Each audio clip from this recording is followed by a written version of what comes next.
Hola, hoy vamos a meternos de lleno en un análisis fascinante, a partir del material que nos compartieron. El tema central, la caída reciente y, bueno, bastante abrupta del Bitcoin. Queremos entender qué pasó exactamente. Y más allá de eso, ¿qué nos dice sobre los mercados financieros en general? La idea hoy es desentrañar esta caída, sí, pero también compararla con momentos históricos y explorar una teoría científica que podría de verdad cambiar cómo vemos estos desplomes. Y para empezar fuerte, el material señala algo impactante, ¿eh? La caída reciente de Bitcoin, en su peor momento, en porcentaje, fue mayor que la caída de la bolsa en el crash del 29. Vaya manera de empezar octubre, que parece confirmar esa reputación de mes complicado, ¿no? Exacto.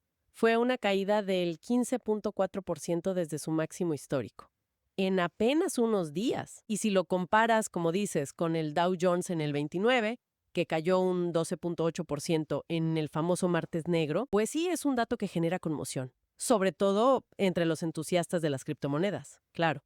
Sí, porque muchos intentan como explicarlo como algo aislado, ¿verdad? Como si fuera un evento único, causado por factores muy específicos de este momento. Pero aquí es donde se pone realmente interesante la cosa. El artículo sugiere que esos intentos de, digamos, minimizarlo podrían ser, bueno, inútiles. ¿Y si las caídas abruptas fueran inevitables? Casi una característica del sistema. Publicada nada menos que en Nature, una revista científica de primer nivel, en 2002. El artículo se llama algo así como una teoría de las distribuciones de ley de potencia en las fluctuaciones de los mercados financieros. El título ya te dice que buscaban patrones más profundos, ¿no? Matemáticos. Y lo fascinante aquí es lo que encontraron los investigadores. Vieron que la frecuencia y la magnitud de las caídas grandes eran sorprendentemente similares. Y esto en mercados muy diferentes, ¿eh? Acciones, cripto, lo que sea. De distintos tamaños, países, daba igual la tendencia o el lugar. Esto sugiere que, bueno, podría haber una base teórica como genérica detrás de todo esto. A ver, vamos a desglosar esto un poco. Significa que da igual si hablamos de acciones tradicionales con historia o de criptomonedas como Bitcoin que son más nuevas. Las caídas fuertes son como una característica inherente del sistema, parte del juego. Eso es lo que implica la teoría, sí. La raíz de esta ubicuidad, digamos, según los investigadores, es que cada mercado inevitablemente termina siendo dominado por sus participantes más grandes, los peces gordos, por así decirlo, los que mueven más capital. Ajá, los grandes jugadores. Y el detonante es este, cuando estos grandes inversores deciden vender, más o menos al mismo tiempo. Algo que, bueno, ocasionalmente va a suceder, por estadística, por reacciones similares. Cuando pasa eso, los precios se desploman. Es una consecuencia casi estructural, ¿entiendes? Entiendo. Entonces, ¿qué pasa con los intentos de regular los mercados para prevenir justo esto? Los cortafuegos, los límites, ¿son inútiles desde esta óptica? Bueno, inútiles quizás no sea la palabra exacta. La teoría sugiere que estos esfuerzos regulatorios pueden posponer el baño de sangre, para usar la expresión del autor, pero solo temporalmente. Pueden suavizar el golpe, quizás, pero no eliminan la causa de fondo, esa concentración de poder y el comportamiento simultáneo de los grandes jugadores. Esa dinámica sigue ahí. Clara.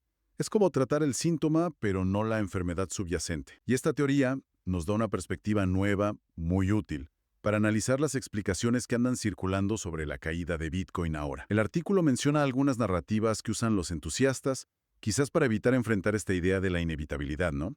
La primera narrativa, llamarlo un flash crash, como para restarle importancia. La implicación es que fue algo súper rápido, quizás técnico, y no tan grave en el fondo. Sí, pero el autor lo ve más como una expresión de deseo, una forma de tranquilizarse. Porque si lo piensas bien, por definición, todas las caídas abruptas son flash crashes, o sea, implican una pérdida grande en muy poco tiempo. ¿Qué tipo de crash no sería un flash crash? Es más una etiqueta que describe la velocidad, pero no explica la causa real. No lo distingue de otros crashes. Entiendo el punto. Es descriptivo, sí, pero no va al fondo. Ok, segunda narrativa. Culpar a unos pocos grandes tenedores. Las famosas ballenas en el mundo cripto. La idea es que la venta inicial no fue generalizada, sino que empezó con unos pocos actores grandes. Ajá, unos pocos movieron ficha primero. Y eso desencadenó todo lo demás. Ventas por stop loss, Sí, las órdenes automáticas para limitar pérdidas, traders de momentum que se suman a la caída que operan siguiendo la tendencia, claro, y amplifican el movimiento. y el pánico de los más pequeños, liquidaciones forzadas, etc. La cascada completa. Investigadores, todas las caídas importantes son causadas esencialmente por eso, la venta más o menos simultánea de los participantes más grandes. Son ellos los que tienen el poder de mover el mercado así. Entonces, decir que fueron las ballenas, bueno, no hace que la caída de Bitcoin sea diferente. Al contrario, confirma que encaja perfectamente en el patrón que la teoría describe para cualquier mercado. Es casi irónico, ¿no? Sí, totalmente. Al intentar particularizarlo, en realidad lo universalizan. Qué interesante. Y la tercera narrativa que el autor califica como una de las más, risibles, dice él. La idea de que la venta se debió a que había demasiados riesgos en el mercado. Precisamente. El autor lo ve casi como una tautología, como decir llovió porque había nubes. Porque vamos a ver, riesgos siempre hay en el mercado. Riesgos regulatorios, macroeconómicos, tecnológicos, competencia. La lista es infinita. Eso no explica por qué el crash ocurrió ahora y con esta fuerza. Lo clave no es el riesgo en sí, sino la percepción de esos riesgos y sobre todo la reacción coordinada de los grandes tenedores. Es esa venta masiva simultánea la que define el crash. Y como dice el texto, ha sido así desde siempre. Una vez más, la caída de Bitcoin, vista así, no tiene una dinámica fundamentalmente distinta. Entendido. Entonces, si juntamos todas las piezas, la magnitud de la caída, la teoría de Nature, el análisis de estas narrativas, ¿cuál sería la conclusión principal que sacamos de todo este análisis? El mensaje central. Pues la conclusión potente, y quizás incómoda para algunos, es que las caídas abruptas, los crashes, parecen ser una característica tan inevitable, tan esperable en el mundo cripto como lo son en la bolsa tradicional. No serían necesariamente anomalías, eventos únicos y raros, sino parte de la estructura misma del juego, ¿sabes?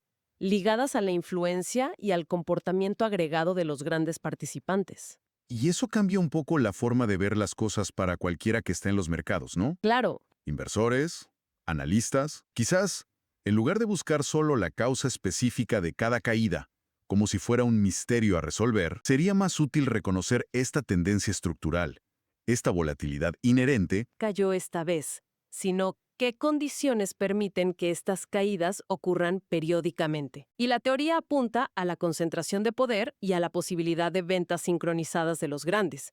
La regulación, como decíamos, puede intentar moderar, poner parches, pero mientras la estructura de fondo siga ahí, la posibilidad del crash sigue latente. Esto nos deja con una reflexión final, algo para que quienes nos escuchan le den vueltas, ¿no? Si aceptamos esta idea de que los crashes son, en parte, inherentes, impulsados por los grandes jugadores, Ajá. entonces, ¿qué tan crucial podría ser entender la psicología, las estrategias, los movimientos de esos grandes jugadores? Exacto. ¿Cuánto deberíamos enfocarnos en analizar a las ballenas, a los grandes fondos, comparado con el análisis macroeconómico tradicional, o seguir las noticias del día a día? Si la clave está en la acción concentrada de unos pocos, ¿dónde está realmente la ventaja para navegar esta inevitabilidad de los crashes? ¿Está más en entender el panorama global o en descifrar el comportamiento de los actores dominantes de cada mercado? Es una pregunta abierta, creo, y fundamental.